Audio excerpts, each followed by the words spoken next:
बिस्मिल्लाहिर्रहमानिर्रहीम अस्सलाम वालेकुम जी। तो फ्रेंड्स, एक नई वीडियो के साथ ज़बरदस्त ईद की जो फेशियल होता है, स्क्रब है और बहुत ज़बरदस्त रेमेडी लेके आपके साथ हाज़िर हुई हूँ, जो कि किचन में मौजूद एक आम सी चीज़ जो कि रमज़ान में बहुत ज़्यादा इस्तेमाल हो रही है, उसके साथ हम बनाएंगे। बहुत ज़बरदस्त बनेगा, जिससे हम फेस पैक बनाएंगे और स्पेशल वाइटनिंग के लिए होगा, हमारी स्किन ग्लोइंग के लिए होगा और फेशियल का काम करेगा जी। आप देख रहे हैं सामने हमने क्या लिया। हमने सबसे पहले टमाटर ले लिया। टमाटर का कमाल तो आपको पता है, ये हमारी स्किन को जो होता है रफ डेड सेल्स होते हैं उनको आगे से ऊपर से रिमूव करता है। रिमूव करने के साथ साथ ये जो हमारी स्किन की शाइन होती है, ग्लोइंग होती है, उसको वापस लाता है। और उसके साथ जब हनी मिल जाएगा तो ये डबल काम करेगा। ये हमारी स्क्रबिंग का काम करेगा, जो कि हम हज़ारों रुपए दे के करवाते हैं। सबसे पहले हमने एक टमाटर ले लेना है। टमाटर को कट करके उसके ऊपर हमने हनी लगा देना है। हनी को हम जब ऊपर अप्लाई करेंगे तो उसके साथ हम उसके जूस को भी थोड़ा सा साथ साथ निकालते जाएंगे और हाथों पे स्क्रब की तरह उसको मलेंगे और उसको तकरीबन हमने 10 से 15 मिनट के लिए अप्लाई करना है। अपने हाथों पे, पाँव पे, फेस पे, तीनों जगहों पे आप ये अप्लाई कर सकते हैं। इससे आप इसका खुद फ़र्क देखेंगे, आपको खुद वाज़े इसका जो है ना फ़र्क नज़र आएगा। उसके बाद हमने इसको अप्लाई कर देना है, करते रहना है 15 मिनट के लिए। उसके बाद हम इसको लगा रहने दे सकते हैं, इसका कोई साइड इफ़ेक्ट नहीं है।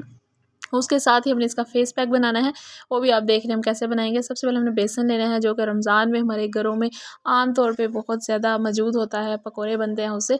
उसको ले लेना है और उसमें हमने ऐड कर देना है हल्दी को। हल्दी आपको पता है हमारी स्किन से जो डेड सेल्स होते हैं और उसके अलावा जो बैक्टीरिया होते हैं, पिंपल्स होते हैं, जो हमारे जम्स लग जाते हैं अक्सर, जो रफ साबुन और गंदी चीज़ें इस्तेमाल करने, उसको ख़त्म करता है।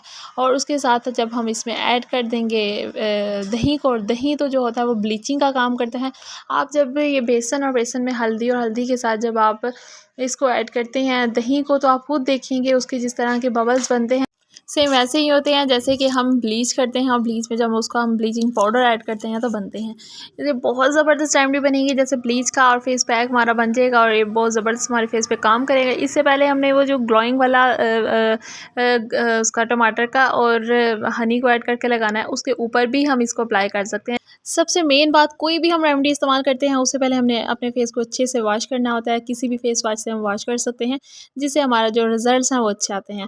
उसको हम पहले टमाटर के रस को हम अप्लाई करेंगे। उसके बाद हम ये बेसन वाली रेमेडी को तकरीबन 10 से 15 मिनट सही से स्क्रब करते जाएंगे फेस पे। उसके बाद वॉश कर लेंगे। बहुत फ़ायदा होगा। उम्मीद है कि आपको मेरी वीडियो पसंद आएगी। Thanks for watching. अल्लाह हाफिज़।